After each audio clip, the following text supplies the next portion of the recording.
All right, yo. We are back. We are on episode 9. We on episode 9 of the ShalaarTalks podcast. We on episode 9. I got to episode 9, y'all. That is wild. I didn't even think I'd make it to episode 5. Real quick, I just want to appreciate the people that watch every single week. I know it's only a couple of y'all, and I just want to let y'all know it doesn't go unnoticed. I don't know exactly who y'all are, but I promise you, y'all love is appreciated, and I want to let y'all know from the bottom of my heart that I do appreciate y'all watching this episode and watching every episode I did before this, and for watching every episode I'm gonna do after this. It means a lot to me that I have 2, 3, 4 loyal followers that will watch my podcast no matter what. I'm at the bottom right now, and as I grow, I want y'all to continue to grow with me.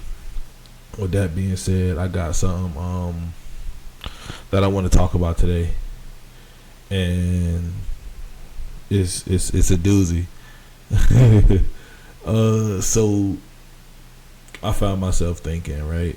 Because for those who don't know, I'm engaged to my beautiful fiance, and we're going through trying to figure out what's going on with having a wedding and stuff like that.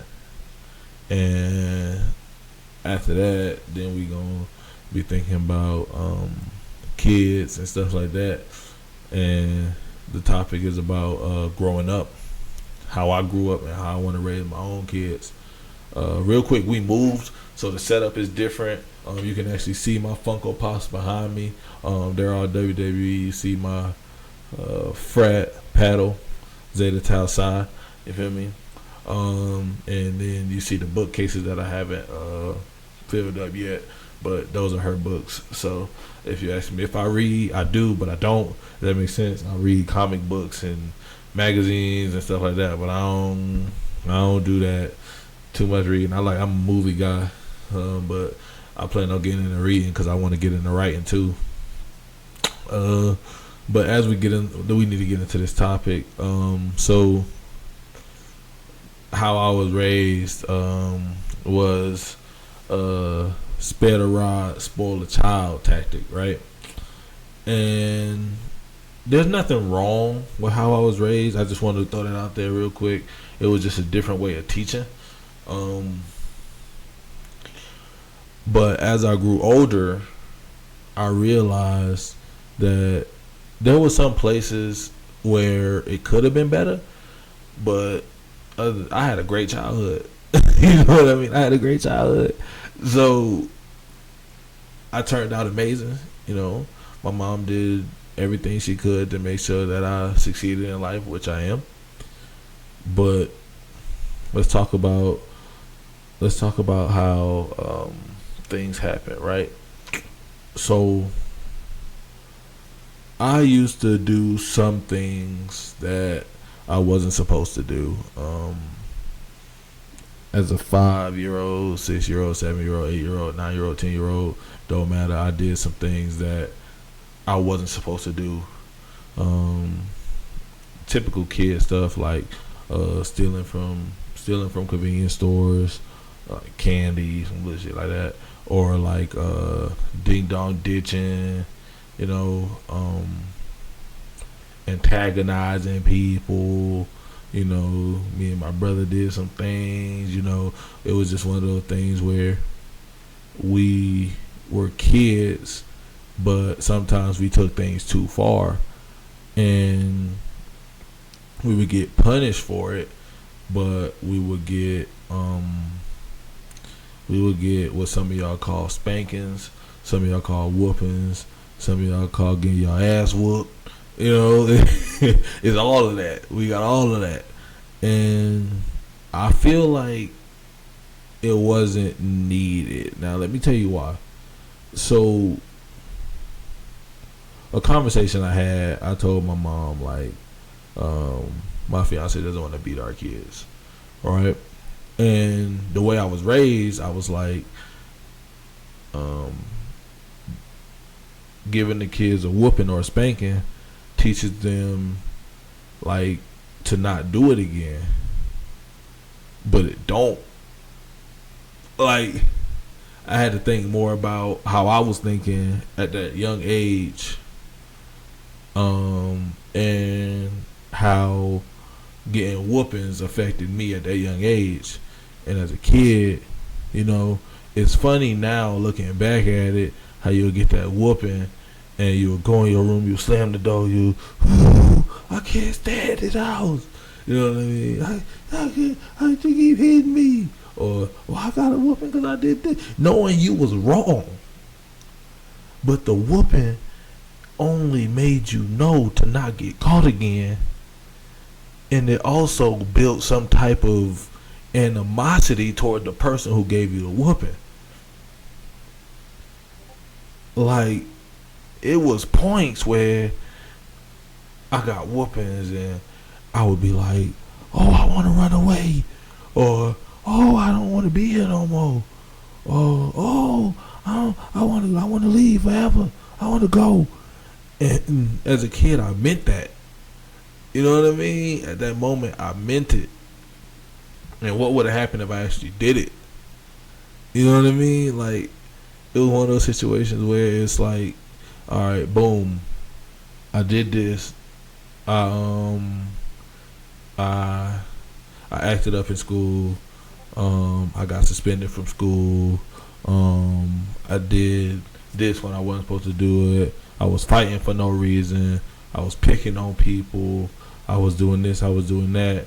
And I got whoopings for them. I got whoopings for them.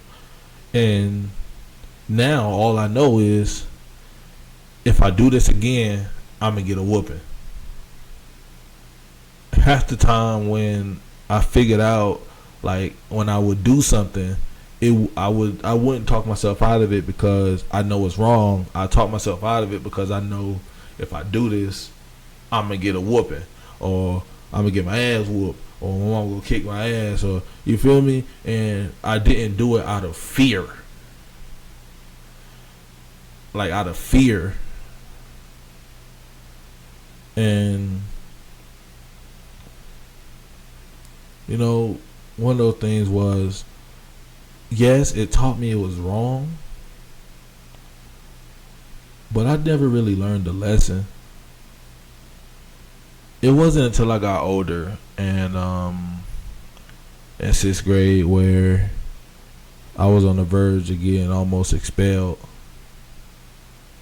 from middle school, where I actually sat and reflected with myself. I got a whooping for what I did then. What I did is not important to y'all, but I got a whooping for what I did then, and the whooping is what made me reflect. What made me reflect is I'm turning into what I don't want to be. I don't want to go to an alternative school. Like, what am I gonna do there? Like, that don't make no sense. I'm too smart. I got too much sense for this. I got going for me to do this. And I'm in 6th grade. It took me reflecting with myself to realize it was wrong. And it took me knowing I had to straighten up from what happened in 6th grade. Now, after 6th grade, yeah, I still got in trouble. But after 6th grade, I never really, I kind of straightened myself up. I never really got the whoopings or got, punched up after 6th grade because I straightened myself up because I realized it's not where I wanted to be. But I'm gonna come back to why I'm tying this all in. I'm just kind of showing y'all the dynamics of what I went through, and how I grew from it. You know what I mean? And the whoopings was one thing, and the other thing that made me reflect was the consequences of my actions. Like, I never really was fazed by the whoopings. After a while, it was more like, all right, you gonna whoop me, and it's gonna be like 5, 10 seconds, 30 seconds, whatever, and then I'm gonna go back doing what I was doing. Like, I'm not learning anything at this point. And I'm gonna come back to why I'm talking on this topic. But another thing that was said to me was, I'm not one of your little friends. You're not gonna try me like one of your little friends. Stop acting like I'm one of your little friends.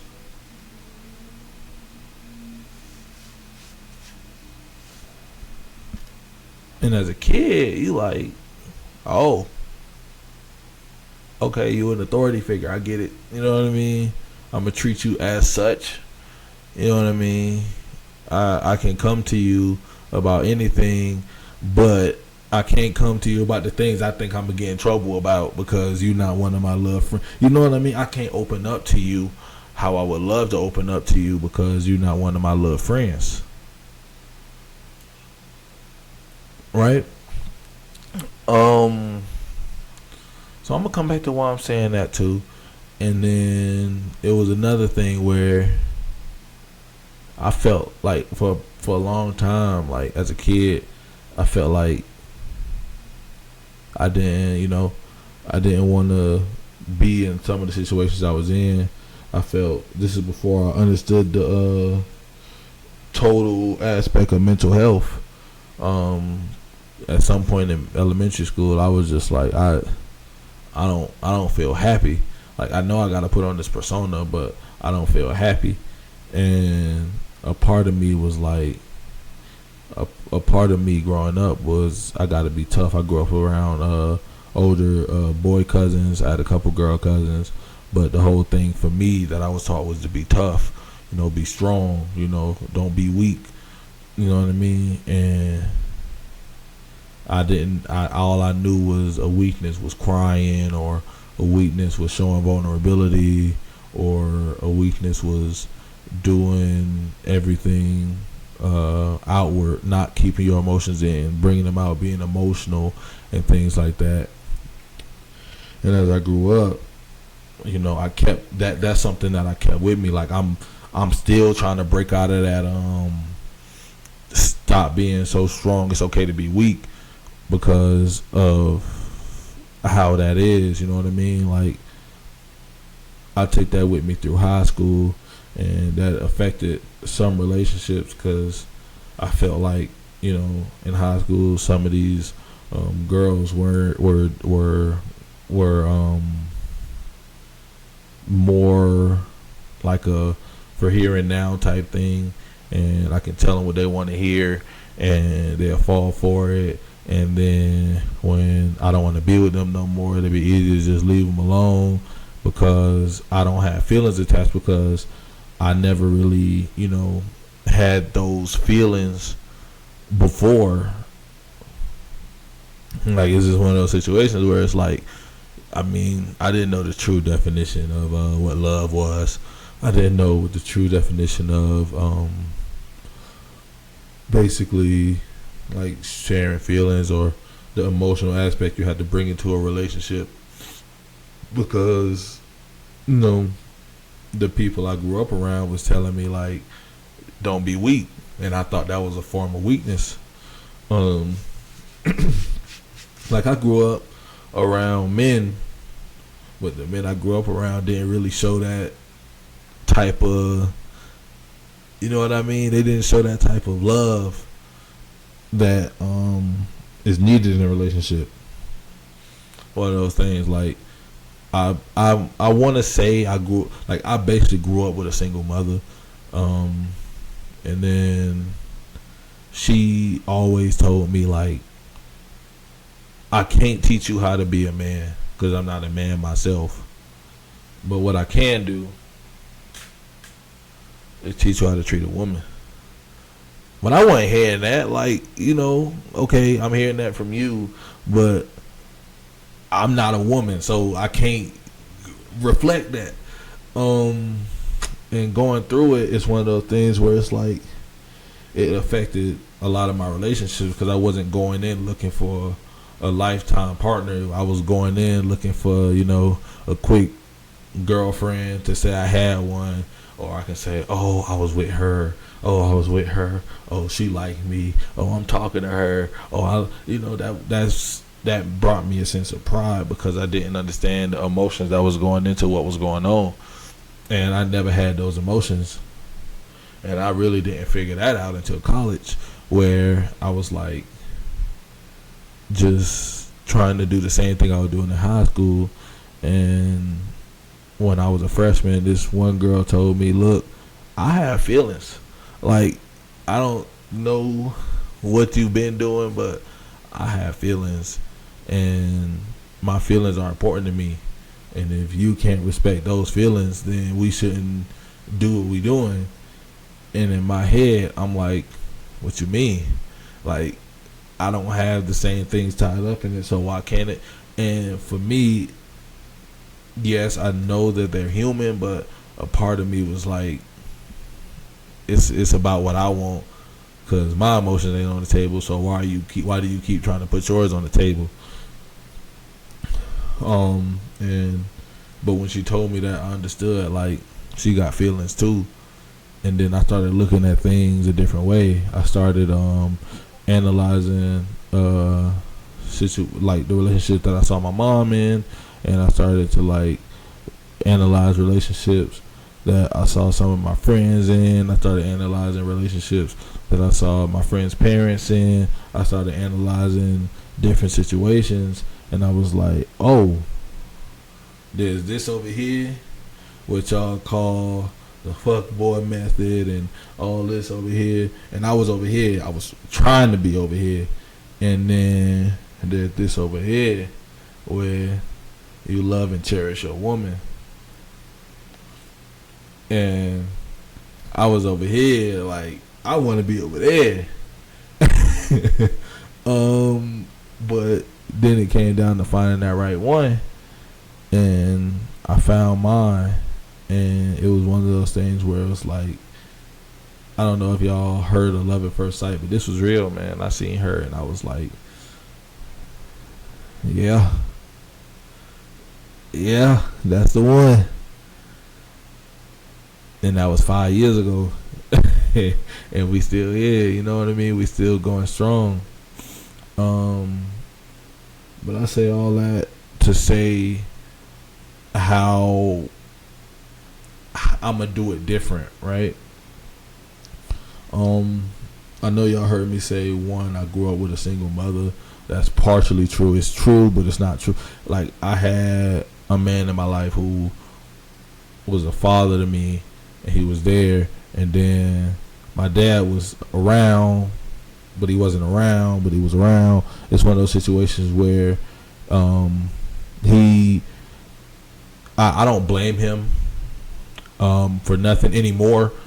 You know, I don't blame him for not being around anymore. For a long time, I blamed myself, but then I realized, like, I was, like, what I had to blame myself about. But I also can't blame him either, because he only know what he was taught. I don't know exactly what he was taught, but he only know what he was taught. And if he wasn't taught, basically, to be that man in the house, that guy that your son can go to every second of every day, then I can't hold it against him. Like, there's nothing I can do to change what happened in the past. All I can do is make sure our relationship is better now, which it is. It's better now. Like, we talk on a regular basis, and then the one I looked up to, he I still talk to him on the regular. You know, he stepped up and filled those shoes for a while, and he still is filling those shoes. And I can still go to him with anything, you know what I mean? But once again, that comes back to he's not one of my little friends. Something my mom always told me, because a father figure isn't one of your little friends. So I still, sometimes I'll be like, I can't tell you everything, but I can tell you enough to where I can get advice on what I need without giving you the full details of the story. And that also kind of ties into what I'm about to talk about.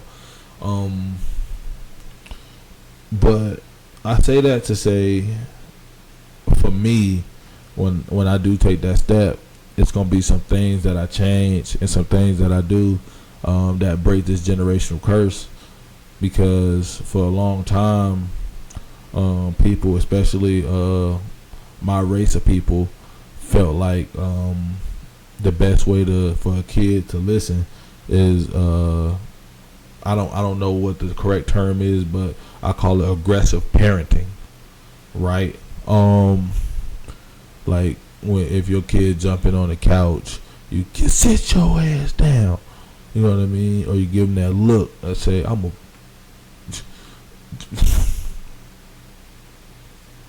you know what I mean? And that let the kid know I'm in trouble and I need to act up, I need to straighten up. I'm scared of what may happen. And I feel like that come from the mentality of how our ancestors, what happened to our ancestors. And with our ancestors, if you look back at it and you actually look at what was going on, it was one of those situations where it was like it was somebody and they're not listening. So what did the owners do? They whooped them. They yelled at them. You know what I mean? They punished them. You know what I mean? And out of fear, they started to act right. You know what I mean? It was like one of those things where, oh, you not getting in line? I'm going to make you get in line. And they did it out of fear. Not out of respect, out of fear. They were scared of what may happen. Like, I fear you. I don't respect you, but I fear you. I don't want what's going to happen next, so I'm going to do it. But I'm not doing it because you asked me to. I'm doing it because I'm scared of what'll happen if I don't. And that was brought into, and that was kind of passed down through generation, and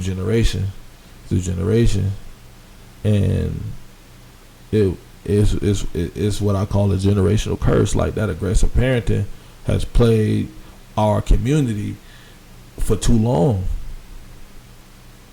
That aggressive parenting has plagued our community for too long, and this generation right now, the kids born in 1999, 2000, 95, 1995, things like that, like they are changing the status quo. Like some people are still using that aggressive parenting style, and they realize it's not work because kids are learning in school to stand up for themselves. But then back then, standing up for yourselves meant you were talking back. Like saying you don't want to do something because you don't want to do it. It's not something that you're comfortable doing. Was a form of talking back. Like for me, it's one of those situations where I was taught you speak to everybody in the house. But what if there's a problem with this person in the house? I haven't told you about that problem, but I'm not comfortable speaking to this person in the house, and you make me speak to him because it's disrespectful. Or it's one of those situations where you be like, go hug your Uncle Tommy. Who's Uncle Tommy? You know Uncle Tommy. Like, I don't know Uncle. I'm not finna hug that. Go hug Uncle Tommy. Like, you know what I mean? It's one of those things where they, like, the kids were forced to do things outside of their comfort zone. And now it's one of those situations where kids are speaking up for themselves. I'm not gonna do it. They're not afraid to say I'm not gonna do it anymore. They're not afraid to say, I don't want you putting your hands on me. Granted, that would be a form of disrespect. But me telling you I'm not comfortable with you putting your hands on me, and it's not gonna make the situation better, and then it results in you putting your hands on me, and the situation don't get no better, then I'm like, listen to me. You know what I mean? Sometimes it's one of those things where you need to listen to the kid on what they're saying. Like, yeah, a kid should stay in a child's place, but nobody knows a child's place better than who? A child.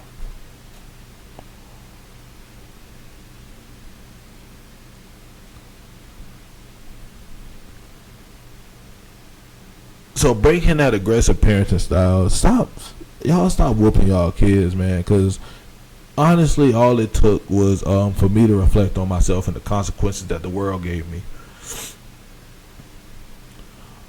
Also, it's okay to sit me down and talk to me on why what I'm doing is wrong instead of whooping me. Like, okay, if you talk to me on why I do if I do it again, it's wrong. Here's why. Will give me more credit than you think I deserve. Like, don't you think I understand it was wrong if you told me exactly why it was wrong?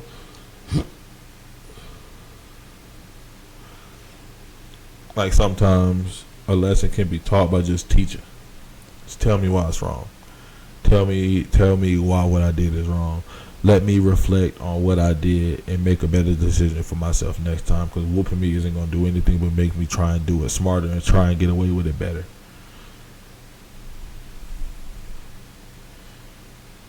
And another thing I noticed is the whoopings don't just come from that mentality. Sometimes the whooping come from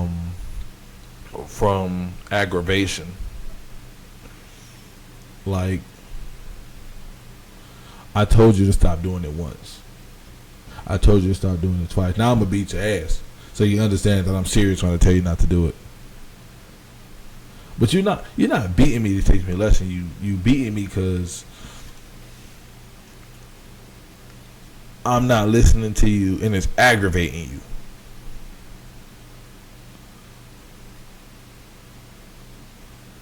Right? So when you think about it that way, it's more of a, I'm not beating you because of you. I'm beating you because of what you're doing is getting to me and I'm mad about it. So I'm gonna beat you so you understand not to do it again to make me mad. Once again, instilling fear into you. Because you're going to listen to me and you're going to understand exactly what I'm saying to you. And you're going to do it the first time I tell you to do it. So now they're scared of you, right? And then you try and talk to them. Hey, how was your day? Good. What happened? Nothing. He probably did some crazy shit that day. He or she probably did some real amazing shit that day. They probably seen something go down, or they probably got slapped, had to beat somebody up real quick. They wanted to tell you all about it. Mom, look, or Dad, look, or Auntie, Uncle, look at what I did. But out of fear, last time my fault, I got an ass whooping. I'ma just shut up. I'ma just tell them nothing. So now you missing out on some of the most amazing points of your child life, right or wrong. They were amazing points of your child life that you will probably never be a part of because they're scared of what may happen.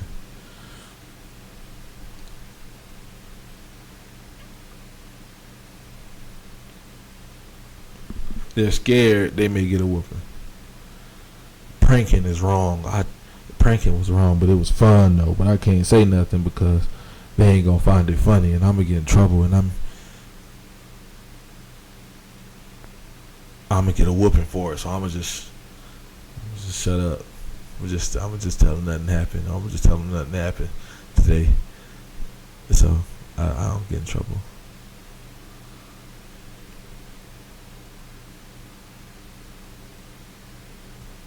Okay. Now what? Now let's just a dry conversation because they're scared to tell you anything, right? Now for me, I thought they were normal. I thought it was normal. It is, and for some people it is normal.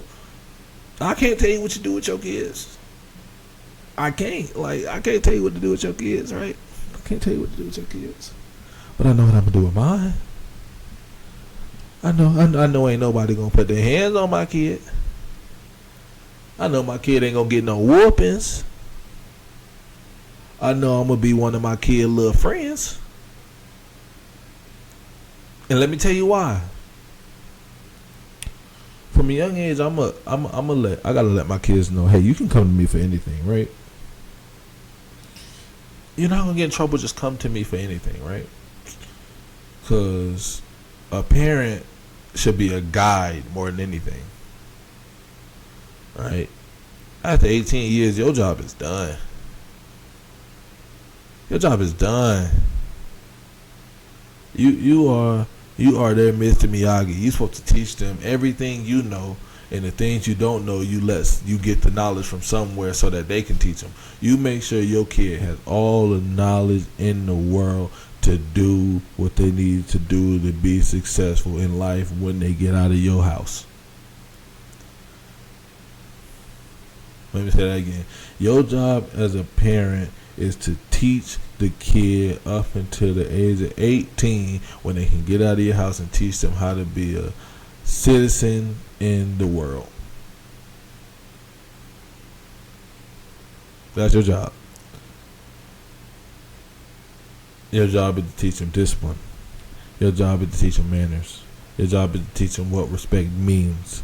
Your job is to teach them that life has consequences, but the consequences that you provide in the whoopings, the yelling, the I'm not gonna argue with you, the situations like that where you're shutting them down is not helping them.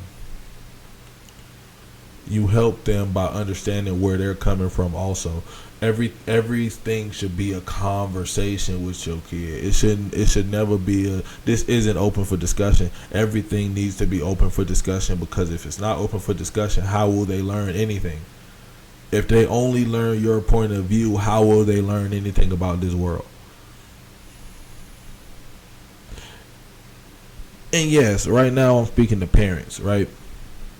And I'm speaking from a place of where I was. Once again, my childhood was not bad. It was amazing.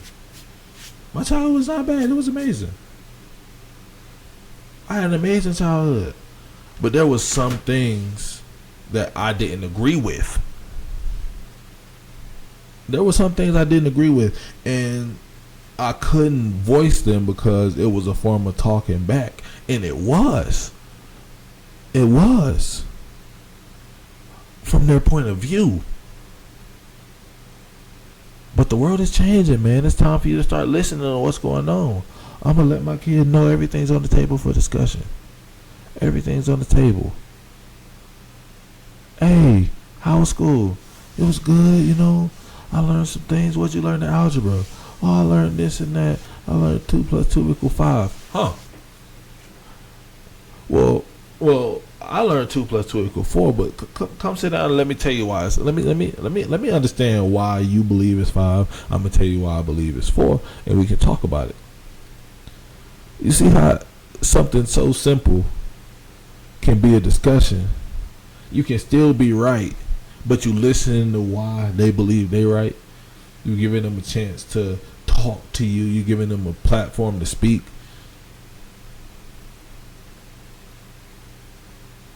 You know what I mean? I've sat at a table as a kid full of grown folk, or full of older people way older than me. I was like 15, and it's one of those situations where they'll tell me to stay in a child's place, but I'm listening to them speak. I'm listening to them speak complete nonsense, just sounding dumb and belligerent and crazy, and I can't speak up because I'm afraid that that's not a child's place.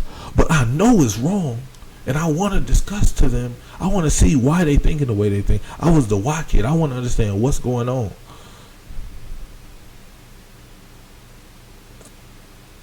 And it's one of those things where I keep saying I'm not going to beat my kids. I'm going to open it up for discussion, and I'm going to figure out what's going on. And my mom told me one time when I told her that, she said, you do know they're your kids, right? You do know they're your kids. And I said, yeah, She said, you may need to beat them because, you know, they don't always listen. Okay, I see why you may say that, right? But you said you started off with something important. You do realize they're your kids, right? And most kids are the reflection of the parents they came out of. So I know for a fact, me talking to my kid and letting them know what I'm thinking, what's going on, hearing what they thinking, trying to figure out how to find the common ground, talking to them and letting them know why what they're doing I believe is wrong and why they shouldn't do it again and the consequences it may have. I understand that talking to them in that manner will also set them on the right path, because that would have worked for me, because they're my kids. They're my kids. And I'm gonna say I'm gonna be one of their little friends, because I will be, right? Granted, it's not one of those situations where I'm going out to the parties with them and doing all this and that, but that's not all a friend does. A friend don't always party with the kids. There's always that friend that, okay, let me know you safe. You know, send me your location so I know if I need to come get you, I know where you at. You know what I mean? Constantly share your location with me in case something happens. I just want to make sure I'm in the loop of what's going on, right? Or, hey, I know you're gonna be at this party. Let me get the parents' phone number just in case something happened. But y'all go have fun. What time you gonna be home? You know what I mean? I ain't gonna, like, obviously you can't. Curfew is gonna be a thing in situations like that, but that's okay, because curfew is boundaries that I'm setting in my household. That's completely different. I'm setting this curfew because nothing good happens after 1 o'clock. Nothing good happens after 1 o'clock. So I want you in the house by 1. I want you to be safe. If you a teenager and you go to a party and you drink, call me. Don't try and get home. Call me so I can come get you. And then after the night's over, you wake up in the morning, then we can sit down and talk, and we can understand what happened at this party for you to get to this point. And let me tell you why underage drinking is wrong. I can't stop you, but I can tell you what your actions will lead to or could lead to. Right? So keeping everything open for discussion is important, y'all. Being your kid friend is important, y'all. Not whooping your kids is important, y'all, because you don't want your kids to fear you. They grow a sense of resentment to you, and it's not okay. Like, as a kid, I resented a lot of the situations I was in, because I'm like, I can't do nothing. I'm going to get whoopings. I hate when she hit me, but I can't say nothing, because if I say something, she going to hit me. Like, it's one of those situations where it's like, I can't voice my opinion because I'm scared. I'm not scared anymore, but that also came with growing up. A part of, like, now I understand her parenting style, where she learned it. I got a little bit of backstory on how she was raised, and it's a trickle down. That's how she was raised. So she raised me like that, and it works. It works, but not for the reason you think. It works out of fear. Love my mom to death, but I had that fear. That fear. Up until I was 18. That fear. I was scared to do anything because of that fear. I was scared to ask anything because of that fear.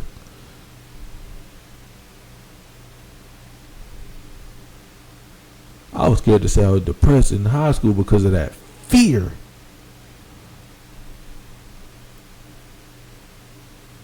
I know what it's like.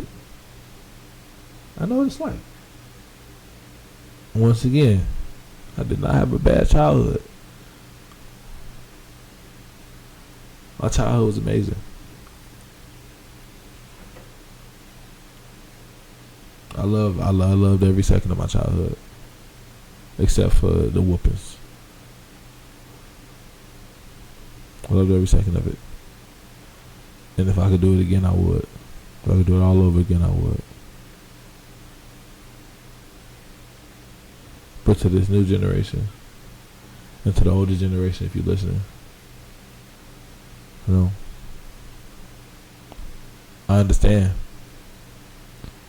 I understand how you were raised, and understand why you feel like it's okay to raise a kid like that and to not be a kid friend, and that is a kid's place and a grown-up's place and all these situations, but there's not. There's not. Once again, you are listening to my opinions. My opinions, people. If you don't agree with me, hell, comment and move on. But you are listening to my opinions. You're listening to what I believe. If you come to listen to this podcast, you're listening to what I believe. It ain't about what you think. It's about what I think. Because this ain't your show. This ain't your show.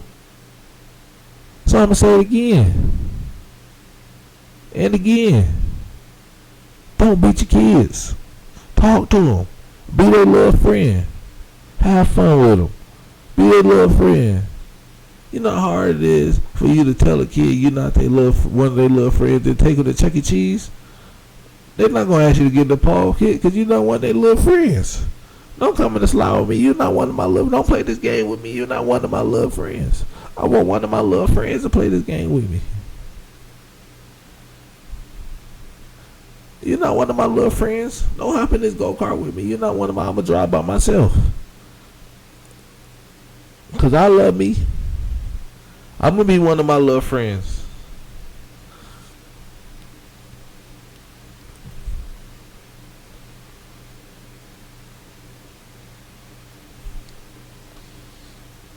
Don't beat your kids, man. And be their little friend, man. Let your kid know they can come to you for anything. And make sure that you haven't instilled that fear in them for them to believe that you may be that even though you are on their side, there's a slight chance that they go get in trouble for what they're telling you. If a kid's willing to be completely open with you and tell you exactly what's going on without the fear of getting in trouble, they have a whole different level of trust. They have a level of trust that every parent won't, that every parent don't know they need. And I had that trust. I didn't gain that trust until college. I didn't have the trust to I can tell you anything until college. Because as long as I was in the house, once again, I didn't have a bad childhood, but as long as I was in that house, I had that fear that there are certain things that I can tell you, but there are some things that I'm gonna get in trouble for, and I can't release that information to you because I'm afraid of what may happen. I'm afraid I may get a whooping. I'm grown, but I'm afraid I may get a whooping. Like I don't want to tell you anything because I don't want to get a whooping. Like, or I'm scared of how you may react, or going on punishment for telling you something that I felt like I could share with you.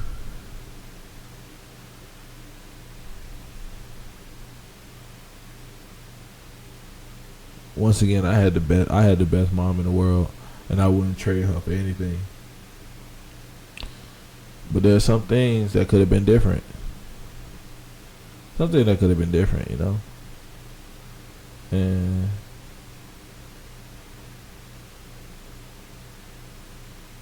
I turned out amazing, beautiful fiance, soon to be wife.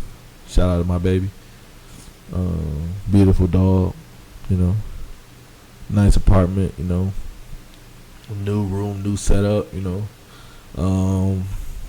and it's one of those things where now I'm hitting another stride in my life where I'm finding a way to love myself more than anything so that I can love my fiance better, because I'm not letting this one go no matter what. So it's one of those situations where I'm bettering myself every day, you know. I'm sorry this wasn't one of those happy-go-lucky hype podcasts, but it's something that I really wanted to get off my chest, you know. And it's something that I felt like I wanted to put on video so that y'all will understand exactly where I'm coming from and the way I think, and that come from the heart, right? But I want y'all to know, like, the love I have for myself, the love I have for my fiance, all of that is real love. And I also got real love for y'all. Y'all for supporting my show. Y'all for watching my show on a regular. You feel me? We got 35 views on my most highest viewed video. And once again, I'm just trying to, connect with the people in the world. So it's one of those situations where, once again, I appreciate y'all for tuning in every week. I appreciate y'all for taking time out y'all day to listen to what I got to say. I appreciate y'all for going the extra mile to click on my YouTube name and talk in the comment section, like it up. You feel me? And I look forward to bringing y'all more content. I look forward to bringing y'all more co-hosts. I look forward to bringing y'all more people to come on to talk to me. I appreciate y'all for wanting to get to know me and looking out for me. And it's one of those things that I always be dear to my heart. Whose heart? Shalar from ShalaarTalks podcast. Thank y'all for tuning in to episode 9 once again. And I'll see y'all next week for episode 10. Deuces.